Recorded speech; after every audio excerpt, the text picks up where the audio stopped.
आप सब एक बात को समझ लीजिए, संपूर्ण विश्व में एकमात्र ऐसा एक धर्म है जिसका नाम है सनातन धर्म, जिसमें हम देवताओं का भी पूजन करते हैं और देवताओं के साथ साथ जो हमारे संबंध से हमको प्राप्त होते हैं, शारीरिक संबंध से नाते रिश्ते, उनका भी पूजन करते हैं। ये सनातन धर्म की विशेषता है। हमारे यहां नवरात्र होते हैं। नवरात्रि में कन्या पूजन किया जाता है, घर की बेटी का, घर की बहन का, या जो भी अविवाहित कन्या है उनको हम लोग देवी स्वरूप मानकर उनका पूजन करते हैं। ठीक उसी प्रकार पितृपक्ष में हम अपने पूर्वजों का वंदन करते हैं।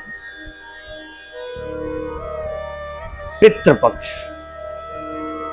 एक पक्ष का अर्थ है 15 दिन।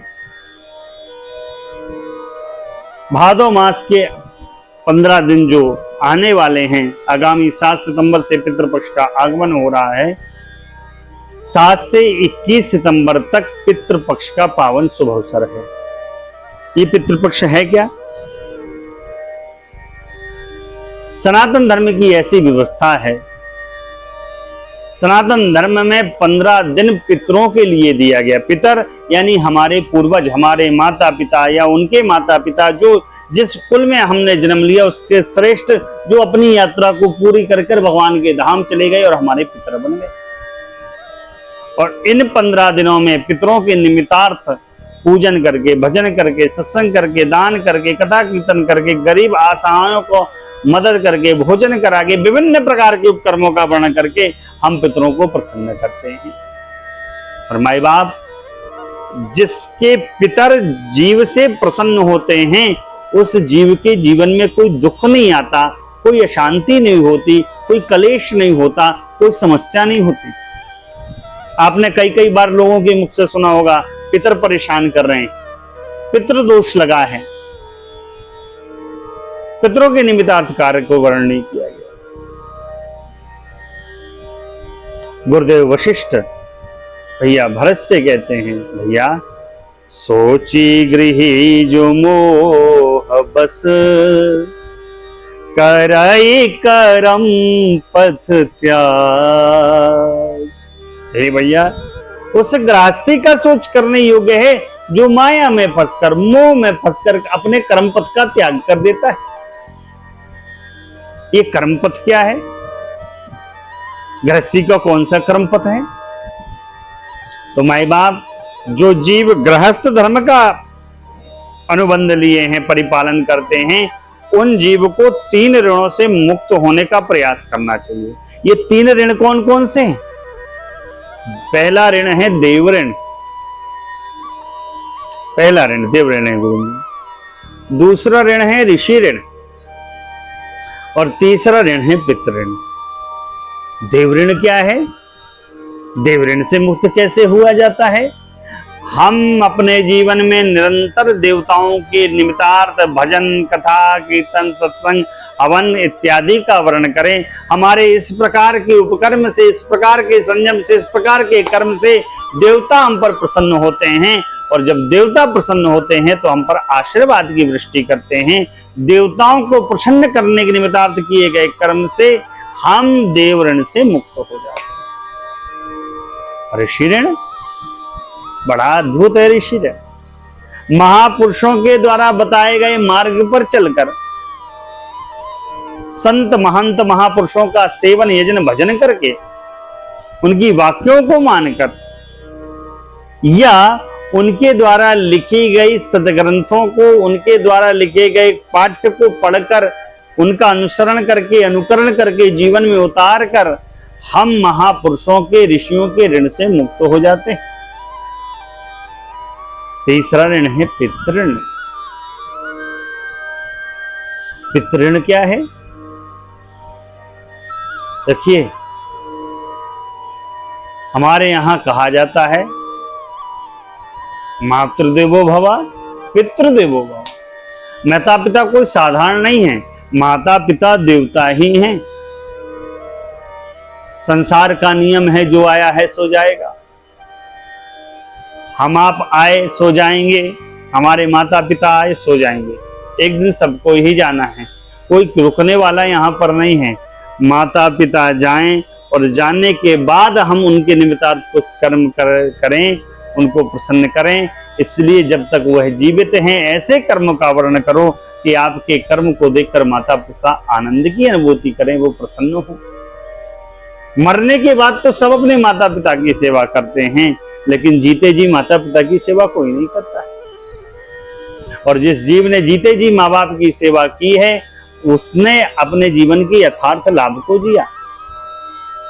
जब तक माँ बाप हैं तब तक माँ बाप की जीते जी सेवा करो, और जब अपनी वो लीला को पूरा करके परमात्मा के परम धाम को प्रवेश कर जाएं, तो उनके निमित्तार्थ निरंतर संयमों का वर्णन करो। पितृपक्ष तो विशेष पक्ष है, इस पक्ष में तो किया ही जाना चाहिए। पितृपक्ष में अपने पूर्वजों के निमित्तार्थ, अपने माता पिता या जो भी अपने देश से लीला को पूरा करके परमात्मा के धाम चले गए हों, उनके निमित्तार्थ सत्कर्म का वर्णन करके हम पितरों को प्रसन्न करते हैं। और जब हमारे पितृ हमसे प्रसन्न होते हैं तो हमारे पितृ हम पर आशीर्वाद की वृष्टि करते हैं। और जब पितरों का आशीर्वाद जीव को लग जाता है तो जीवन से दुख समाप्त हो जाते, जीवन से कलेश समाप्त हो जाता, जीवन से अभाव समाप्त हो जाता, जीवन से दरिद्रता समाप्त हो जाता, जीवन से रोग शमन हो जाते। पितरों की ये महिमा है, इसलिए पितृ को प्रसन्न करना परम आवश्यक है। पितृदोष भी है, समझ रहे हैं आप लोग, पितृदोष है। और पितृदोष यदि कुंडली पे लगता है तो जीव को हानि होती है। व्यापार नहीं चल रहा, संतति उत्पन्न नहीं हो रही, सुख नहीं आ रहा, समृद्धि नहीं आ रही, कोई काम नहीं बन रहा, रोग से ग्रसित हैं, विभिन्न प्रकार की परेशानियों में जीव ग्रसित रहता है जब पितृदोष लग जाता है। इसलिए माई बाप हमको जीवित माता पिता की सेवा तो करनी ही है, वो धर्म हमारा है। लेकिन जब माता पिता अपने जीवन की लीला को पूरा करके परमात्मा के परम धाम की ओर गतिमान हो जाए, तो उनके निमित्तार्थ इन 15 दिनों में विशेष पूजन अर्चन वंदन उपकार तप दान कथा कीर्तन सत्संग जो हमसे बन जाए, उनके निमित्तार्थ जितना अधिक से अधिक हो सके सत्कर्मों का वर्णन करना चाहिए। हमारे उस कर्म से हमारे पितृ प्रसन्न होते हैं, और जब हमारे इस कर्म को देखते हैं देवलोक पर बैठे राजा देवता लोग, तो हमारे पितृ का वंदन प्रशंसन करते हैं कि तुम्हारे कुल में वंश में कितने साधक महात्मा लोगों ने जन्म लिया जो तुम्हारे निमित्तार्थ ऐसे कर्म को कर रहा है। जब देवलोक के राजा और देवता उनकी प्रशंसन करते हैं पूर्वजों की, तो पितृ हमारे प्रसन्न होकर हम पर आशीर्वाद की वृष्टि करते हैं। इसलिए पितृ पक्ष में निरंतर कुछ ना कुछ संयम करें। कई लोग प्रश्न करते हैं, क्या महाराज जी गया में अपने पूर्वजों का पिंडदान करने के बाद, श्राद्ध कर्म करने के बाद प्रतिवर्ष पितृपक्ष में श्राद्ध कर्म करना चाहिए, ब्राह्मणों को भोजन करना चाहिए, कराना चाहिए, सात्विक कर्म करना चाहिए, इस पर आप क्या कहेंगे? तो भैया पितृपक्ष के पावन अवसर पर पितरों के निमित्तार्थ ही जीव को सत्कर्म का वर्णन करना चाहिए। ऐसे हमारे पुराणों की मान्यता है कि बिहार में जो गया क्षेत्र है, जो गया है जिला है, गया क्षेत्र है, वहां पर जीव जाकर अपने पितरों के पिंडदान को करके, श्राद्ध को करके पूर्वजों के निमित्तार्थ अपने दायित्व से मुक्त हो जाता है। परंतु जब तक गया जी नहीं जाता है जीव, तब तक अपने पूर्वजों के निमित्तार्थ उसकी तिथि पर निरंतर श्राद्ध का वर्णन करना चाहिए, पिंडदान करना चाहिए जब तक गया ना चला जाए। और गया जाने के बाद भी, पिंडदान करने के बाद भी, श्राद्ध कर्म करने के बाद भी अपने पूर्वजों के निमित्तार्थ यदि भगवान ने सक्षम बनाया है तो गरीबों को भोजन कराओ, गरीबों को वस्त्र दान कर दो, उपकार कर दो, सत्संग कर लो, कथा कर लो, कीर्तन कर लो, अधिक से अधिक सत्कर्मों का वर्णन कर लो। क्यों? आपके द्वारा जो सत्कर्म होंगे उससे आपके पूर्वज आप पर प्रसन्न होंगे, और जब आपके पूर्वज आप पर प्रसन्न होंगे तो आपको आशीर्वाद की वृष्टि करेंगे। गया जब तक नहीं गए हैं तब तक आपको हर वर्ष उनकी तिथि पर निरंतर श्राद्ध कर्म का वर्णन करना है। और भगवान ने सक्षम बनाया है, मैं पुनः इस बात को कहता हूं, भगवान ने सक्षम बनाया है तो निरंतर करते रहना है। हाँ, धन का अभाव है, आप सक्षम नहीं है, धन नहीं है, तो हमारे यहाँ आपको छूट दी गई है कि अब आपको कुछ करने की आवश्यकता नहीं है, जितना आपका सामर्थ्य हो जाए उतना कर लेना। लेकिन भगवान ने सक्षम बनाया है तो पूर्वजों के निमित्तार्थ निरंतर करते रहिए।